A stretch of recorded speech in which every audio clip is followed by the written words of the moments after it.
They say it's not about the destination, but the journey. But when the destination is Everest Base Camp, well, it's hard not to be focused on that incredible goal. This is going to be the toughest physical and mental challenge I've ever taken on. Thin air, long days, and unpredictable weather. We are going to face it all. Join me as I push my limits and strive to reach the base of the world's highest mountain. Here, we observe the modern human in its natural habitat, exhausted, slightly delirious, and questioning every life choice that led to this moment. This is the Everest Base Camp trap. Yups, that's me. And if you're wondering how I ended up there, let me rewind everything and tell you the whole story from the very beginning. After 20 years as a chef, where I mastered flames, stress, and yelling "Yes, chef," like my life depended on it, I hung up my apron. Early retirement? Glorious. My biggest challenge now is deciding whether to binge Netflix or nap harder. Then my phone buzzes. A college buddy, who I hadn't seen since flip phones and dial-up internet were cool, wanted me to hike a mountain. Me? My idea of cardio was sprinting to a walk-in freezer. I hadn't hiked, I hadn't exercised. But kitchens teach you one thing. If you can handle a souffle, you can handle anything, even yaks. So, I did what any sane ex-chef would do. Bought gear, Googled how to survive yaks, stuffed my backpack with sneakers, for survival obviously, and embarked on this epic adventure. Turns out, adventure doesn't start at Everest. It starts here. I traded flights for trains because, well, why make life easy? My nephew came to drop me. 20 years as a chef taught me 3 things. Patience, how to swear in 6 languages, and that every journey begins with a terrible idea. This is that idea. But here's the thing. Trains don't hurry. They choke, they rattle, they give you time to wonder. What have I gotten myself into? I've got vertigo. So will I survive 22 hours in this train? Will Nepal's mountain laugh at my city soft legs? Well, time will tell. Alright folks, while I recover from the Olympic sport of boarding an Indian train, let's take a look at the map and see where we're going. Our tour of chaos begins in Ludhiana, home of butter-laden parathas and my last sane decision. Next up, Bareilly, then Gonda, Gorakhpur, finally Roxol Junction. A border town where India says "Tada" and Nepal whispers "Namaste." Then cross the border into Birganj, Nepal on foot. From there, I'll take a shared taxi to reach Kathmandu by road. You see, trains are like life, messy, loud, and full of strangers. But they've got soul. You see the world raw. No filters, no yes chef, just India. And my growing fear of leg cramps. But trains also remind you that adventures aren't just peaks. They are chai and samosas at 100 kilometers per hour. Strangers who become stories and the quiet thrill of not knowing what's next. Well, except leg cramps. I know leg cramps are next. This isn't a retirement. This is a remix. And the first track, a rusty train. 1,000 unknowns and a chef who's finally cooking his own adventure. Next stop, Roxol, then Nepal, then Everest. And if I survive, I'm adding train survivor to my resume, right under Souffle Whisperer. Roxol Junction and Bazaar. From here, we're going to try cross the border to Nepal. I just crossed the Indian border. 2 officers sitting there asking me a lot of questions. Where are you going? After walking around 400 meters, we have a nice gateway to Nepal.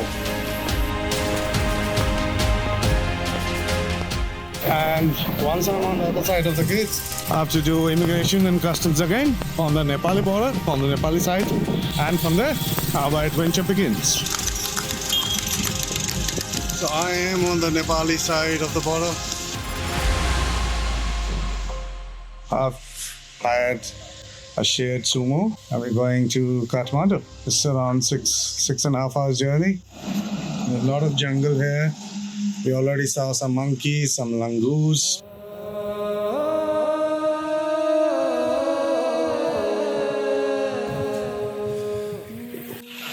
We just stopped for a tea break. Nice weather.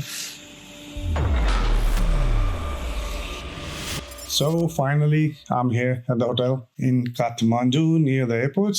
It's a beautiful hotel, small little one. I'm going to show you around. Twin beds. I'm just tiring. How many hours did it take? I am not too sure. I left 8 o'clock yesterday in the morning. Took around 36 hours. Not bad. Finally, I met Sammy. 23 years. That's how long it takes for two college legends to reunite. And the gap between let's sneak out for chai to let's climb a mountain. Here's cheers to surviving midlife crisis and to proving you are never too old to do something stupidly, wonderfully epic. We had loads to catch up, so we spent the whole night talking. Next day, we went to the city. First stop, Tamil Market, the Disneyland for trekkers, where you can buy everything you need to survive the Himalayas, or at least look like you can. Need a North Face jacket? You see what I did there? Tamil's got you covered. This place is like a treasure hunt, except the treasure is not freezing to death at 5,000 meters.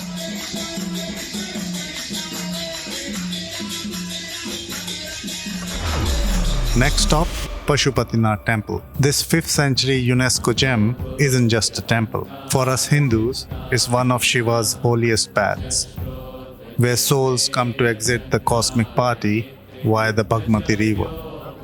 It's all here, birth, death, and the messy in-between. As a chef, I thought I had seen it all. Turns out, the only flames I mastered were the ones in my kitchen, not the ones guiding souls to the afterlife. And a plot twist. While Semi was busy clicking pictures and had no idea of the surprise awaiting him, I had smuggled in our third musketeer, Ajay, the one who had battled brain clot, paralysis, and 1500 kilometers journey. He came all the way from India with his family to meet up. 23 years. Back then, we were invincible. Now, we are dented, determined, and still dumb enough to think middle-aged hugs don't make us cry. Mountains rise, bodies break, but some bonds, they just flex harder. We had so much to catch up, so we went for dinner together. Everest could wait, but this was our base camp. Namaste YouTube and welcome to my channel. Welcome here in lovely capital city Kathmandu in Nepal. It's around 6:30 in the morning and today me with a friend of mine, we're going to try to attempt the Everest Base Camp. I think it's going to be one of the difficult things and adventures I've ever tried to do. But let's see. We're gonna put in our efforts and we'll see if we make it to the top. We're going to take a flight from here, Kathmandu Airport to Lukla, which is also known as one of the dangerous airports in the world, I suppose. And if the weather is nice, hopefully the flight will take off today because for last 2-3 days, I think there were no flights. And from there, we've hired a porter, come guide. He's going to join us on our adventure and hopefully bring us to the base camp. So the total trek is around 11 days. So let's go. A little update. We are here still at the Kathmandu airport. We arrived at around 7 o'clock and it's 12 o'clock now. The weather is not nice at Lukla. So all the flights are cancelled, but we're trying to get a helicopter ride through Lukla. So if we're lucky, we might reach Lukla today, and then maybe we're not trekking today and we'll stay in Lukla. No, we will be. Yeah, maybe we'll have to see. What time we reach Lukla depends on that. If we reach on time, then we will trek. Otherwise, we'll have to stay the night in Lukla and then start our trek tomorrow. Our helicopter pilot is still completing the checklist. He says it's gonna be another 10 more minutes.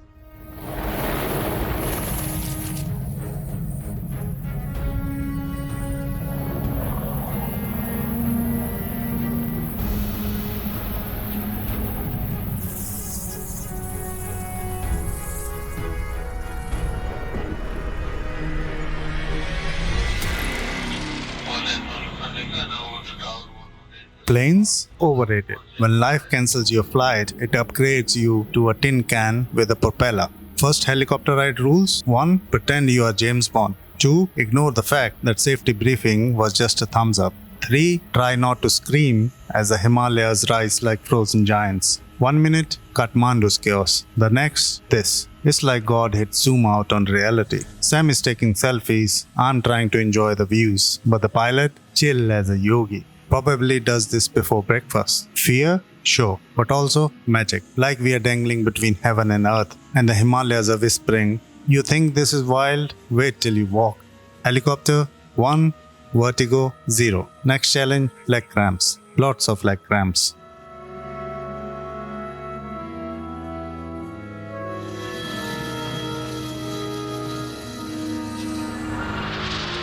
After a lot of deliberations and uncertainties, we finally managed to get a helicopter ride to Lukla from Kathmandu airport. Yes, it costed us double the money, but we are short of time and we wanted to reach here today and not wait until the weather clears for the flight. So here we are at Lukla airport, where runways are shorter than a TikTok attention span. This place makes Kathmandu's chaos looks like a yoga retreat. This isn't an airport, it's a dare. A 1600-foot long hold my chai moment between a cliff and a prayer. This is where dreamers and delusional optimists collide. The air crackles with adrenaline, fear, and the faint smell of instant noodles. Lukla doesn't care if you're ready. It just laughs and says, good luck. Next, altitude, agony, and lungs crying why.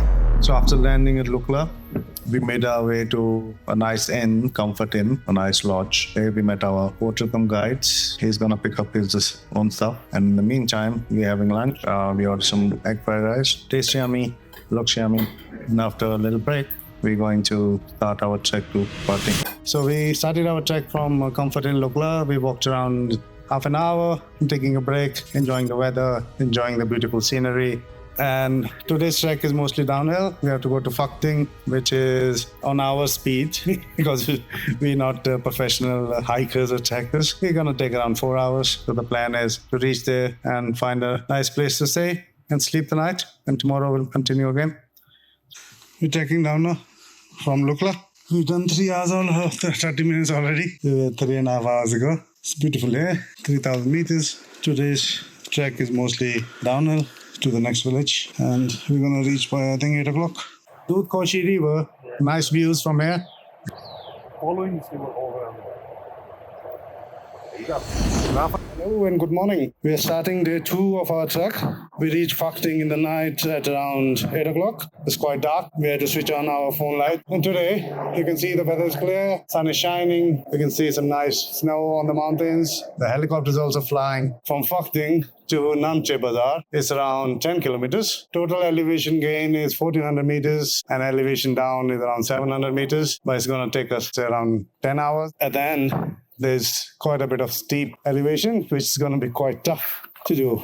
But we're moving on. So, day 2. Muscles I didn't even know I had started rebelling. Traffic jam, Himalayan style, where donkeys have right of way and your ego gets hoof printed into the dust. The trail says, pick your struggle. Left for views, right for... Wait, was this hill here before? Spoiler. Everything's uphill. Himalayan bridges aren't crossed, they are survived. One misstep and you're starring in your own Indiana Jones reboot. Indiana Chef and the Bridge of Eternal Regrets. But then, this. Rivers carving stories into stone. Mountains so tall, they're basically flexing. It's like Mother Nature went full Michelin chef. Extra garnish, 0 calories.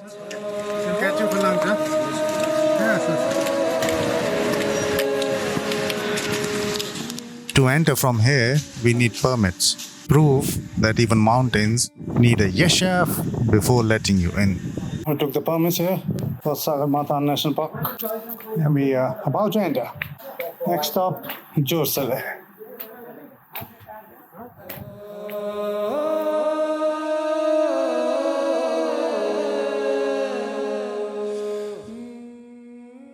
Welcome to Sagarmatha National Park.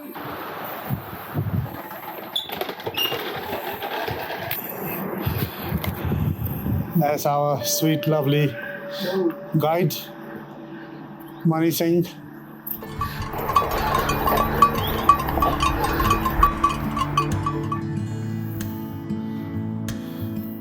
Jorsale is closed. So is the promise of a hot meal and some rest.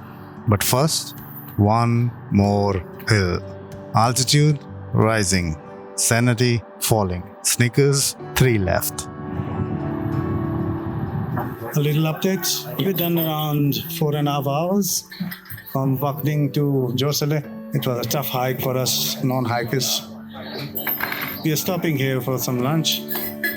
And the earlier plan was to trek to Namche today, which is another 5.5 hours from here. But it's a very steep trek, so it's gonna be a bit of a stretch for us. So what we are thinking, maybe we stay one night here, rest up, and tomorrow morning we go to Namche. When in Nepal, you have dal bath power, 24 hours. So we're having lunch here. This is our yummy looking dal bath. Nice of you. Some dal, some potatoes, some spinach, rice. I think these are carrots and poppadoms. We're gonna enjoy the lunch.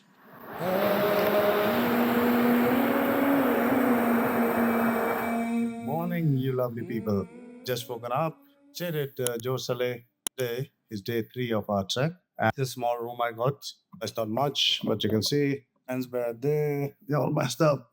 Made myself a little coffee. We go out, we're gonna have some breakfast, and we'll start our trek around 7:30. Try to reach Namche Bazaar in 4 hours. Gonna take a lot of toll on my knees at least. So we started our day 3 trek from Josele to Namche. Sun is shining up top. We're currently in a valley. Coming from there, cross that bridge. Looks good.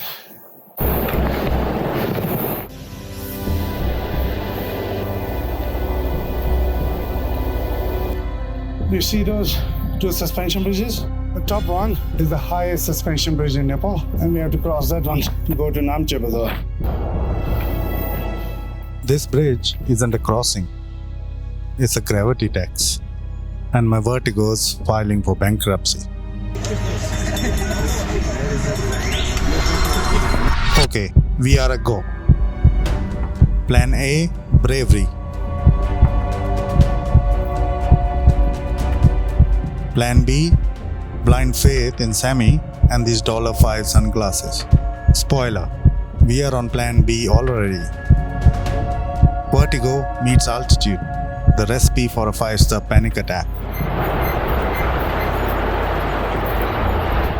This bridge isn't just a crossing, it's a 160-meter high trust exercise built by mad geniuses. 140 meters long, dangling 160 meters above the Dudhkoshi River. Engineers, Sherpas, and a small army of porters hauled steel cables, planks, and prayers up these trails.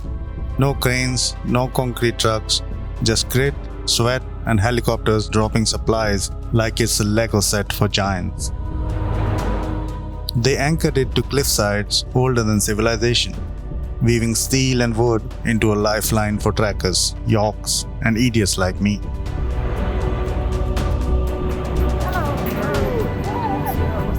Safe? Technically. Terrifying? Absolutely. But hey, if it can hold a herd of yaks mid-tantrum, it can hold my existential crisis.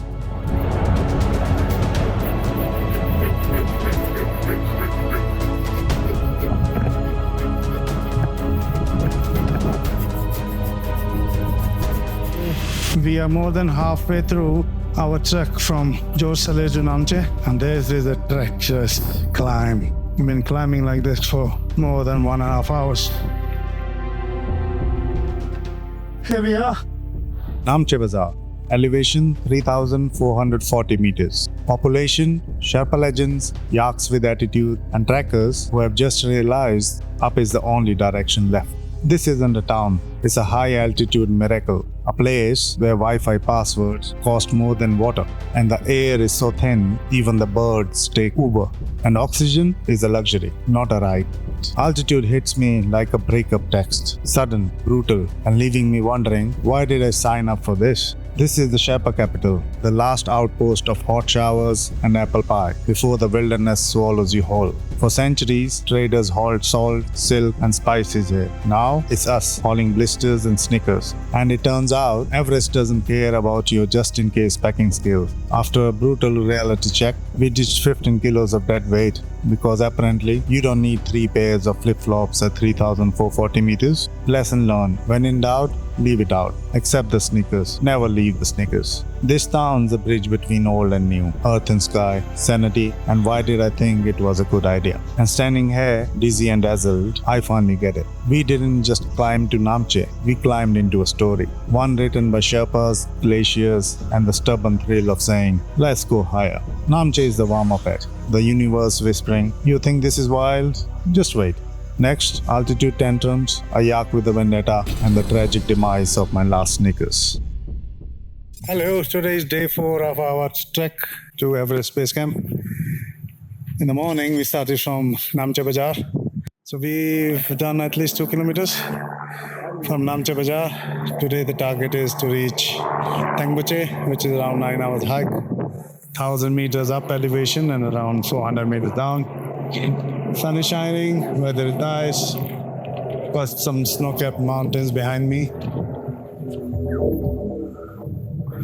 This is the trek from Namche Bazaar to Thangbuche. Leaving Namche Bazaar feels like walking out of a party you're not ready to quit. But Everest's not gonna hike itself. The trail drops into thick green forest, so magical you half expect a unicorn to photobomb. The mountains flex. Everest peaks through the clouds. The air thins. Backpacks feel like they are packed with regrets. But the views?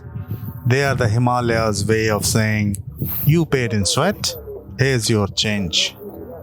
This is our lovely guide, Mr. Mani Singh. I've named him Mani Singh. Mani Singh, yeah? Yes. Yeah, no, I name you Mani Singh. He's not feeling well today. Yeah. He's got some cough, some sore throat. I gave him some medicine, so hopefully he's feeling better by the time we reach Thangbuche.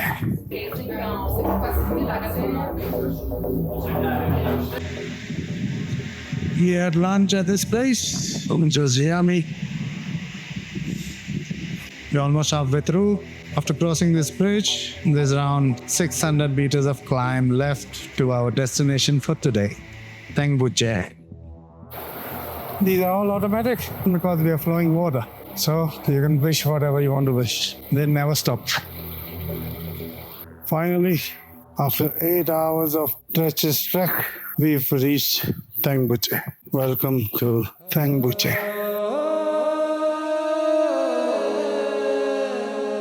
– 3,875 meters. Plan change. Our guide said it's better we stay the night at Thangbuche. So it's a 20 minutes walk, mostly downhill. So we're gonna make it to that small village. Because tomorrow, as it is, we have to cross there. We still have some daylight, so it's better we use this daylight to reach another 1 kilometer. There's a nice monastery here.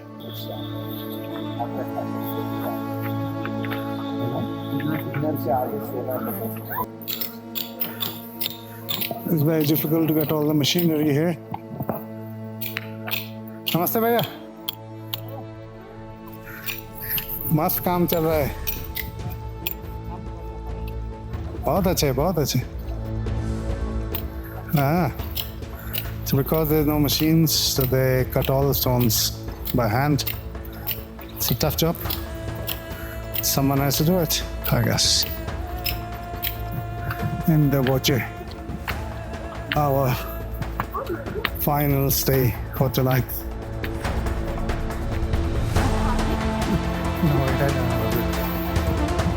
So we changed our plan. Instead of staying in Thangbuche, we walked another 1 kilometer, which was mostly downhill, 280 meters. Took us another 20 minutes, and we are at this beautiful place called Thangbuche.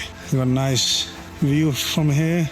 We have a nice lodge where we're gonna stay. It took us around 9 hours in total to reach here. Now, have a nice dinner, go to sleep, and do all this all over again. Journey continues. Namaste YouTube. Welcome here in lovely Thangbuche. It's a lovely place. Oxygen is a bit less, so You might find me gasping for air while I talk. Close to 4,000 meters elevation. Today's day 5 of our trek. Plan would be to reach like more than 9 hours trek. Hope everything's gonna be fine. From here, where I'm looking, the first time I can see just the summit of Mount Everest. I'll show you. So if you look around there, behind the solar panels, just that small peak you see is Mount Everest. Isn't that amazing? We're so close to it, and we're gonna make it the base camp. That's the lovely Mani Singh. Good, Mani Singh? How's your throat? Better? Yeah, he was feeling sick yesterday. It's my friend Sammy. We met after 23 years after college, and we are doing the trek together, him and me. We started our day 5 trek, and we're moving forward, but this is behind us. Nice snow-covered mountains. See also the moon.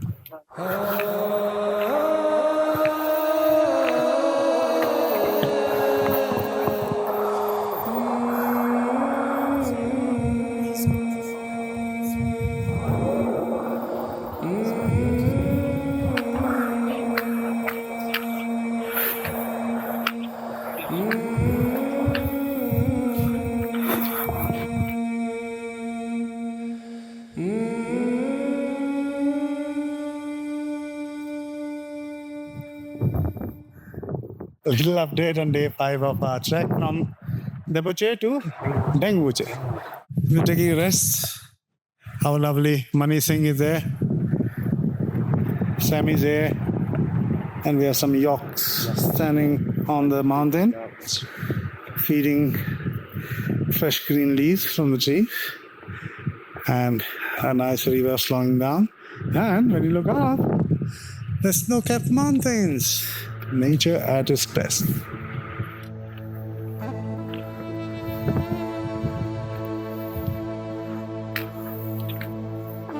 Hey, Kathmandu. We've reached Pengboche.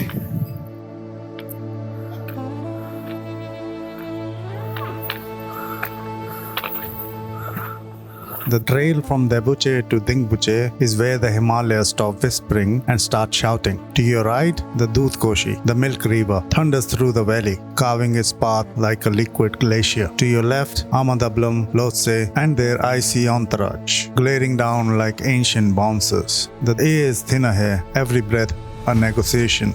Legs burn, lungs rebel, and the mind starts bargaining.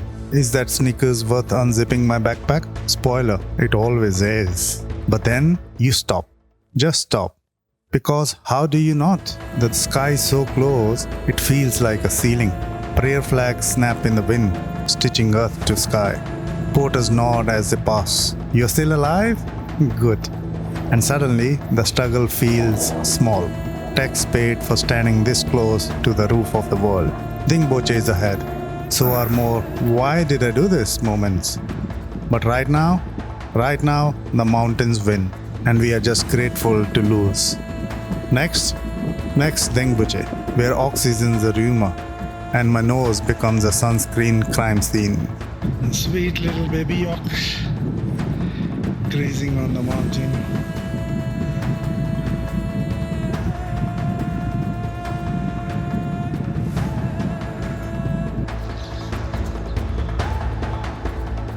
Meanwhile, the mountain sparrows, tiny, unbothered legends, flutter around like they've got a chirping checklist. Proof that even at 4,000 meters, life's simplest joys are just birds being birds. We're having a lunch break at Sonmare, 4,000. And I just tested my oxygen levels to see where I stand. 78, not bad, huh? Heartbeat at 113. Still have to climb another 1,500 meters, and let's see where my oxygen goes. As I'm talking, my oxygen is dropping. 73 now. 72. But I'm feeling fine, no headaches, no nausea, no vomiting. Things are good. So we finished our lunch at Somare. Here you can see the solar cooker. This basically concentrates the heat towards the kettle. And the water really gets hot.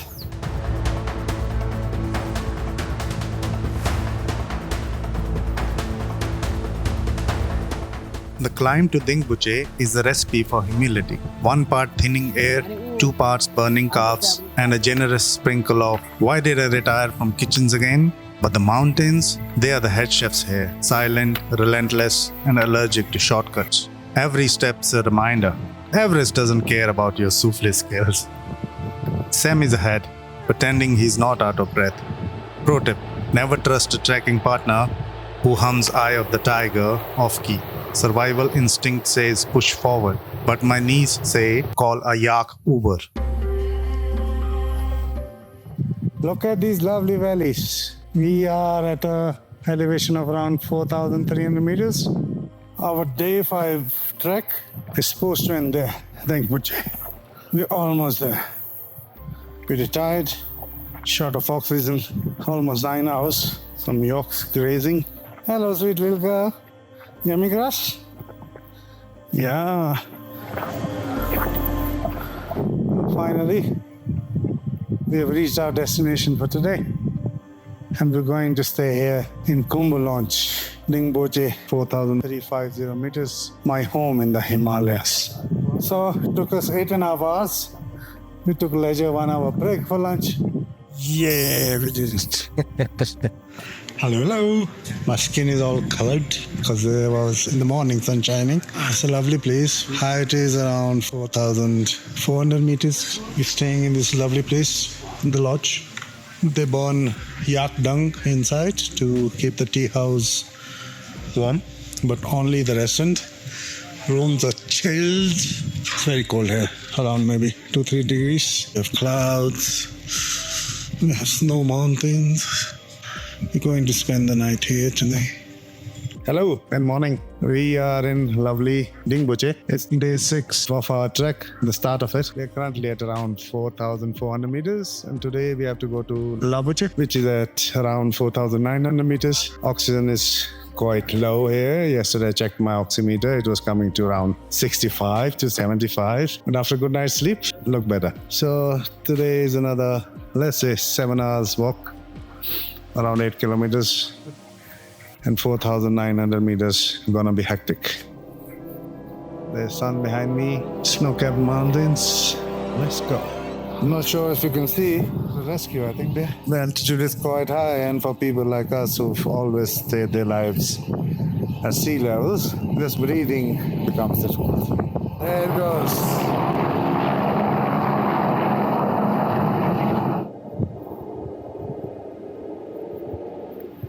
We're leaving now, around 9 o'clock. We have to climb all the way up and then go to Lukla Pass. At our speed, it's around 7 hours of hike. Weather is nice, around 0 degrees. And that, shaded with clouds, is the peak.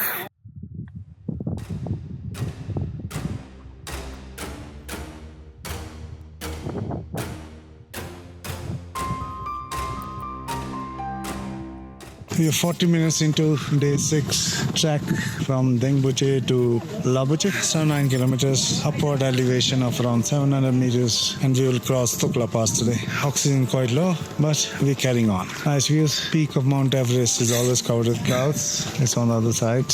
I'll show you. There, behind me. It's Mount Everest, but always surrounded with clouds. Dingbuche to Labuche. 4,940 meters of. Why am I doing this? The air is thinner than a crepe. The wind's auditioning for a hurricane roll, and every step feels like a debate with gravity. But the mountains? Oh, they are showing off. Namche, Pumori, and the Khumbu Glacier. Nature's version of a flex day pad. And Sammy? He's too busy wrestling his gimbal to care. Note to humanity, tech dies here. The Himalayas eat batteries for breakfast.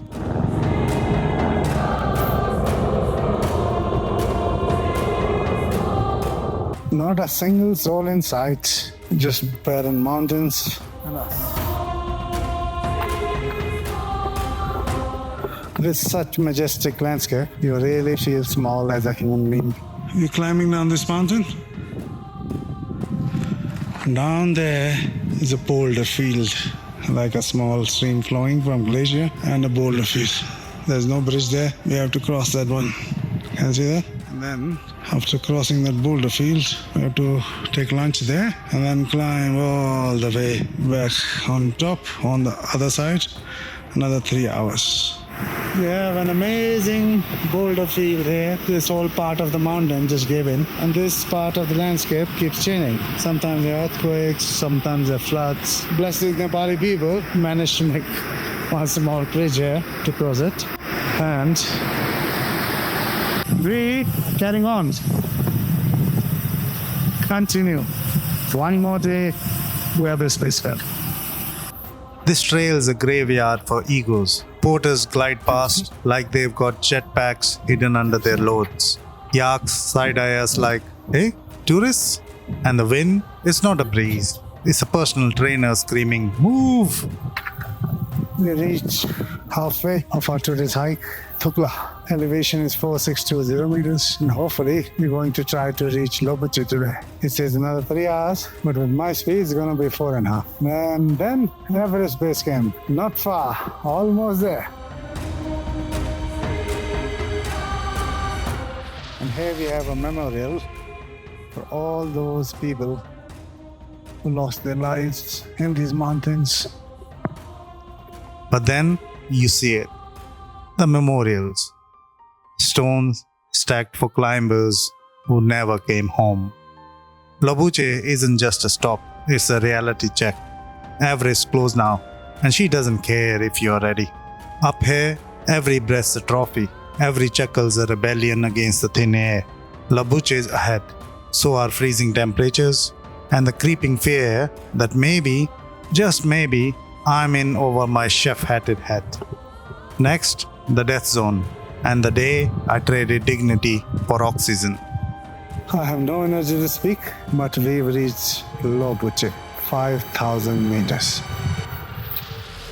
Our guide Mani Singh is ready, packed the package. Today day 7, and we're going to try to reach to Gorakshep. We're leaving Lukla now at our speed, 4 hours trek to Gorakshep. It's around 9 o'clock.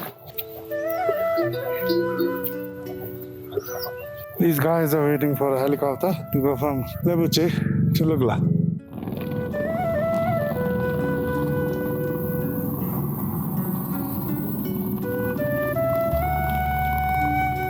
The surface water is a bit frozen. It's like a thin sheet of glass. We've done around 1.5 kilometers from Lukla, crossing this nice valley. Snow-capped mountains on the other side. Sun is shining. Can't speak. Very low on oxygen. But we're gonna make it. Today, destination Gorakshep. Slow and steady. One step at a time. After 6.5 hours of slow and steady hike, we have reached Gorakshep. Elevation 5165. It was a tough one. At this elevation, people like us who've lived all their lives at almost sea level, even moving around is a bit of trouble. But hey-ho, we are here. Mount Everest, you can't see, it's all covered with clouds. It's snowing here. Hopefully, tomorrow morning, weather is nice and clear, and we can see Mount Everest from here. We're gonna spend the night here in Gorakshep, and tomorrow do the Everest Base Camp trek. Sorry for the wind noise. Today's day 8 of our trek, Gorakshep to Base Camp.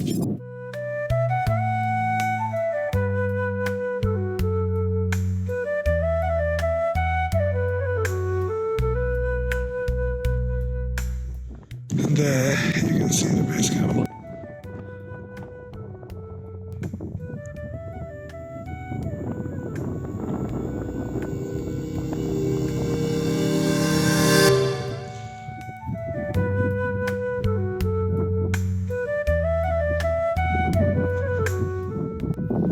It's a big avalanche. We are on the other side of the Khumbu icefall. We are safe. Oh, that's a massive, massive avalanche.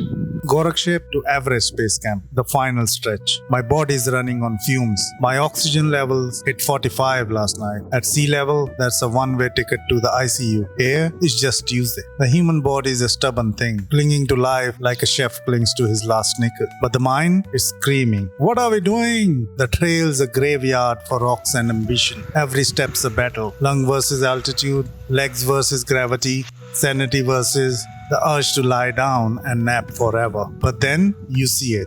Base camp, a smattering of tents clinging to the Khumbu Glacier, dwarfed by the giants around them. Everest playing hard to get, her summit veiled behind Namche's icy curtain. Even hidden, she is somewhere. In the wind's howl, the creak of the glacier, the quiet terror of knowing we are standing on a frozen river that could swallow cities. This place isn't a destination, it's a reckoning. Memorials to lost climbers dot the trail. Stone sentinels whispering, "Respect the mountain." Porters and Sherpas move like ghosts through the mist. Their faces etched with stories we will never fully understand. And us, we are just tourists in borrowed time, snapping photos we will use later to prove, yes, I was crazy enough to do this.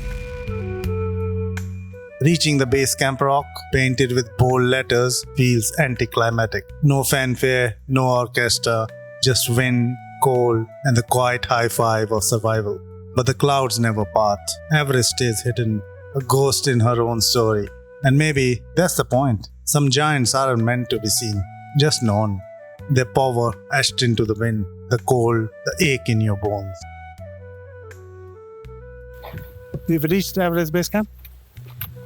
5364 meters after 8 days of hectic hiking.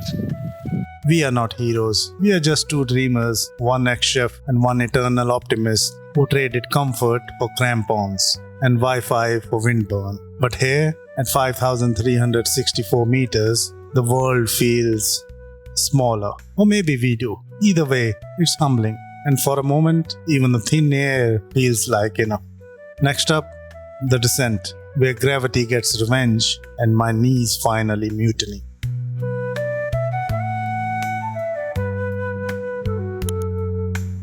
Base camp's rocky marker painted with bold letters and weathered dreams. We grinned for the camera, but the cold bit through our gloves, and smiling felt like a muscle we had forgotten. The flags snapped like applause. The Khumbu Glacier growled beneath us. And for a moment, we were heroes in our own shaky documentary. Then, reality. Sammy's cough was hacking through the silence, my lungs begging for a refund. And the dread of knowing the hardest part wasn't getting here, it was getting back. Spoiler, helicopters fix everything, except frostbites. See you back in Gorakshep. Base camp was a blur of pride and punishment. We snapped photos like we had conquered Everest herself. But the truth, we were guests in a frozen kingdom that tolerates tourists. 30 minutes of triumph, then reality bit back. Sammy's cough erupted Khumbu's signature rasp, a soundtrack to the thin air. My legs, they had declared mutiny. Every step back to Gorakshep felt like a hostage negotiation. What took 3 hours uphill now dragged into 4.5. The mountains weren't done with us yet. The wind steals what little breath we have left. And the memorials, those stone sentinels, whisper, "This isn't a hike. It's a reckoning." Why did we come? For the selfie? The story? Just to prove that two guys past their prime could outstubborn a mountain? Maybe all of it. Maybe none. But here's the truth. Everest doesn't care. She will outlast every boot print, every cuff, every sneakers wrapper blown into the void. We are just specks. Grateful, aching specks. With a helicopter escape plan. Altitude 5364 meters. Ego 0. Regrets still pending. Gorakshep greeted us like a scorned ex, cold, unwelcoming, and out of Wi-Fi. The plan to track back to Lukla? A joke. My oxygen-starved brain pictured endless switchbacks. Sammy's cough echoing like a broken engine, and yaks judging our demise. So, We did the unthinkable. Booked a helicopter. Cheating? Maybe. But survival's a dish best served with rotor blades.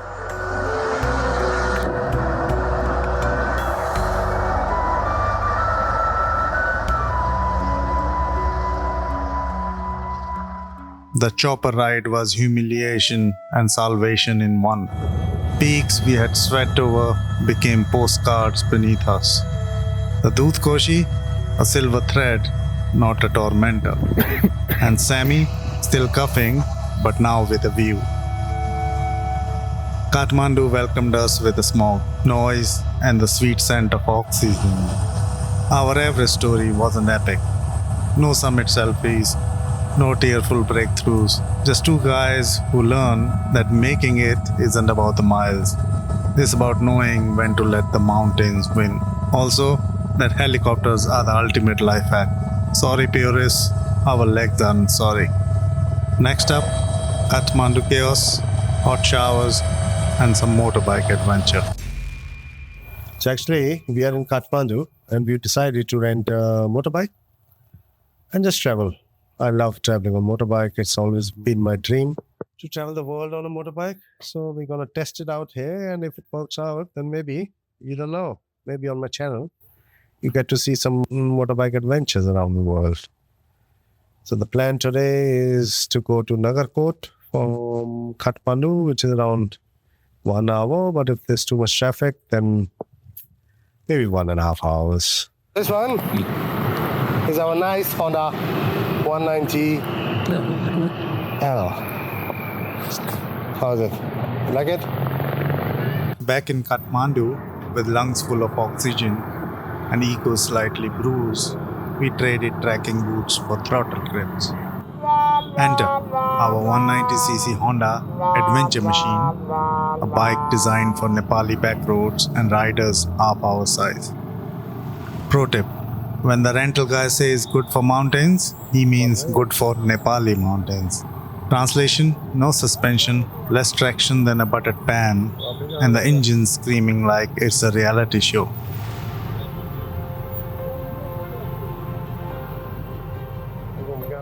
Let the chaos, adventure begin. 20 years since I rode a clutch bike. Last time, a Royal Enfield Bullet. 350cc of pure love. Until Goa's finest thief decided to borrow it indefinitely. 3 days. 3 days I hunted for that bike. Found nothing. Not a bolt. Not a tear. Just life's way of saying, chef, stick to spatulas. Kathmandu's traffic? Imagine Mumbai's chaos with a side of altitude-induced amnesia. The air is 10% oxygen, 90% construction dust. My eyes burning like a bad hollandaise. But hey, this is just another day in paradise. If paradise was a blender stuck on apocalypse. I think we are just on the outskirts of Kathmandu today. There's a heli up there. And we are enjoying our motorcycle ride to Nagarkot. Still have 26 kilometers to go. It's gonna be fun. Let's enjoy the ride with us. The road conditions are not very good.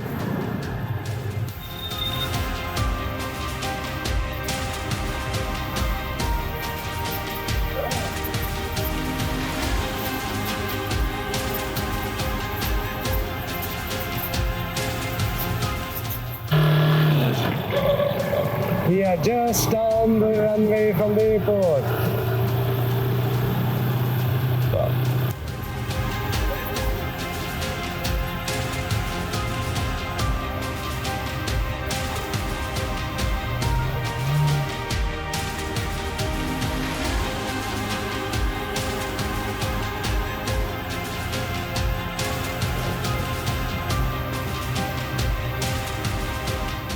My navigation app's idea of adventure?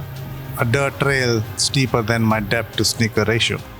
This 190cc Honda is wheezing like a souffle in a hurricane. Pro tip: avoid motorways is a code for embrace regrets. Hello, chickens. So many.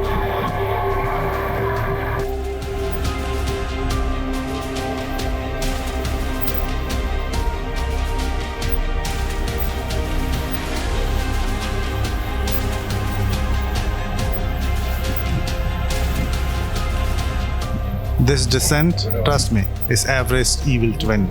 The camera is lying, it's not steep. It's a cliff. Brakes, decorative, gravity, overachieving. My life flashing before my eyes, and it's mostly sneaker ads.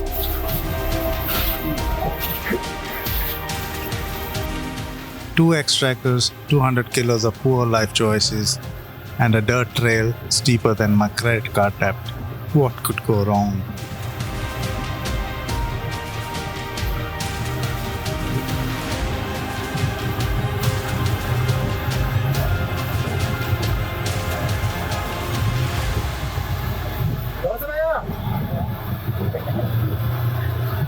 Sammy is now a passenger turned pedestrian, hiking uphill like a disgruntled Sherpa. Me, I'm channeling Superman belly on the tank, legs flapping like a dying penguin, praying physics doesn't call my bluff.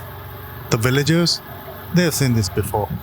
Foreigners on undersized bikes, ego writing checks their clutch can't cash. One old man offered us his doko basket.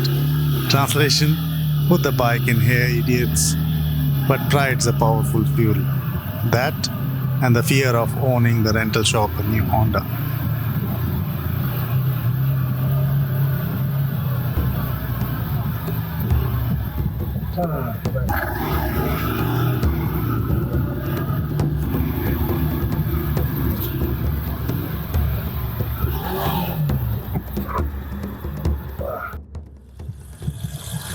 See, no tourists come here. Only true adventurers like us.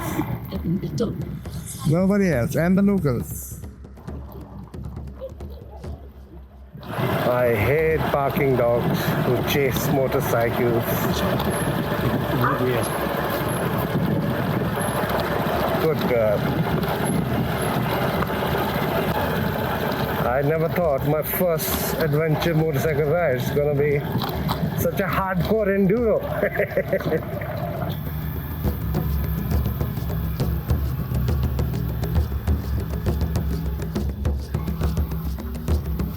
The road, landslides first draft, and our helmets, basically cereal bowls.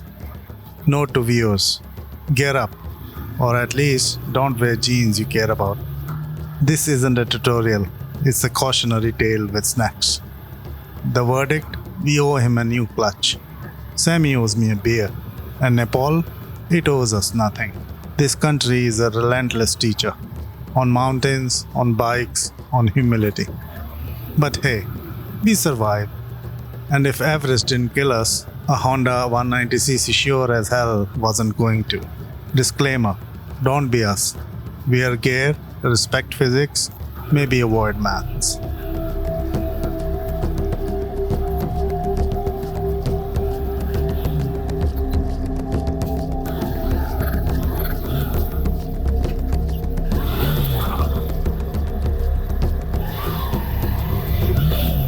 The bike's done, traction's gone, rocks plotting my demise.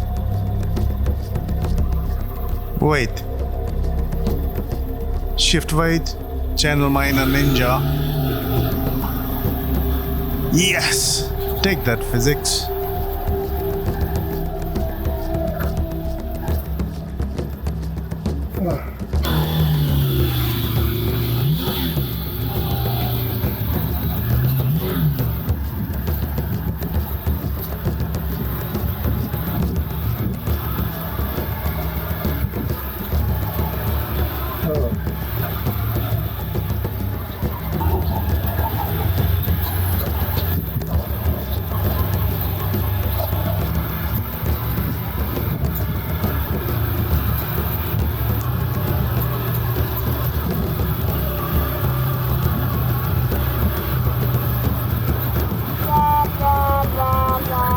And there goes my phone.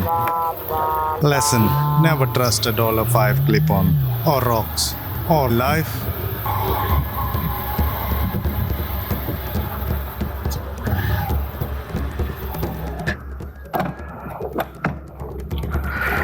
And this mount broke down and my phone fell down. And it's cracked now. No good. A small doggy, don't come in my way.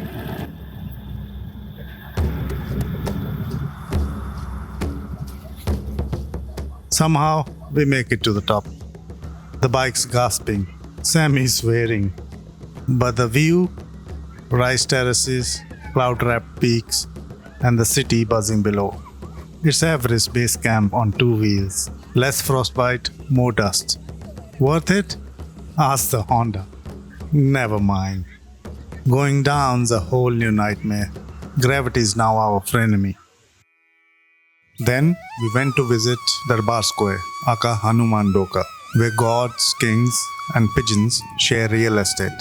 This 16th century palace complex isn't just history, it's Kathmandu's heartbeat, guarded by a vermilion-smeared Hanumanji since 1672. His face, weathered by centuries of offerings and monsoon rains, stares back at the city that's seen empires rise, quakes fall, and tourists, well, exist.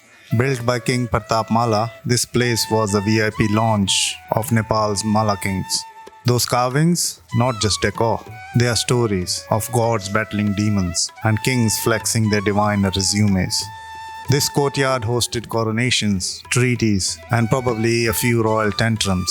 See that stone slab? It's King Pratap Mala's flex, a poem etched in 15 languages, including Martian? Okay, maybe not. But the man loved a good humble brag. Hanumandoka is not stuck in the past, it's alive.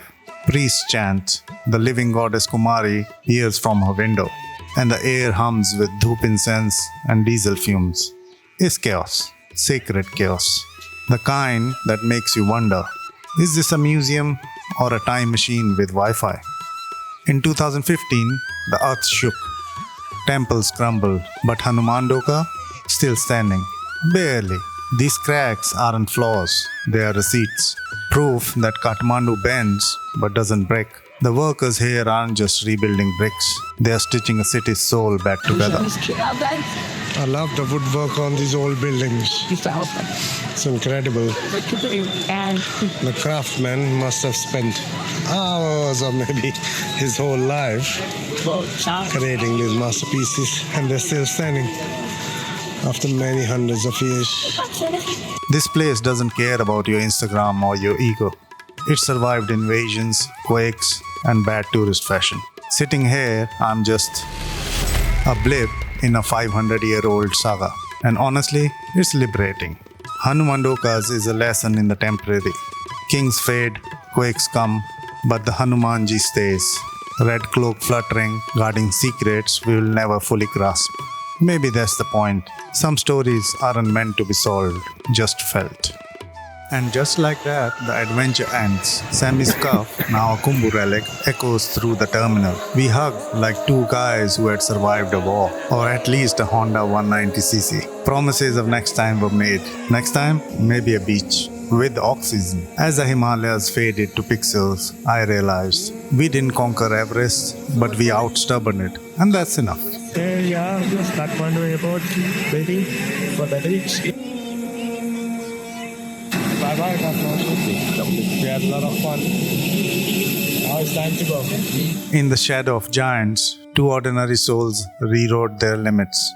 From Punjab's plain to Everest icy green, I traded kitchens for cliffs and dignity for stories. The Himalayas didn't care, but we did.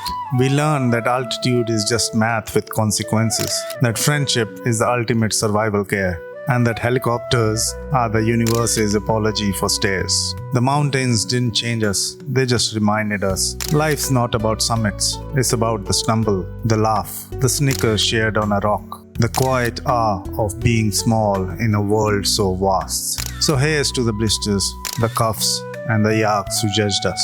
To the trails that humbled us, and the skies that dared us. And to the truth that every why finds its answer in the climb. Everest Base Camp, 5364 meters. Friendship infinite. Snickers consumed, classified.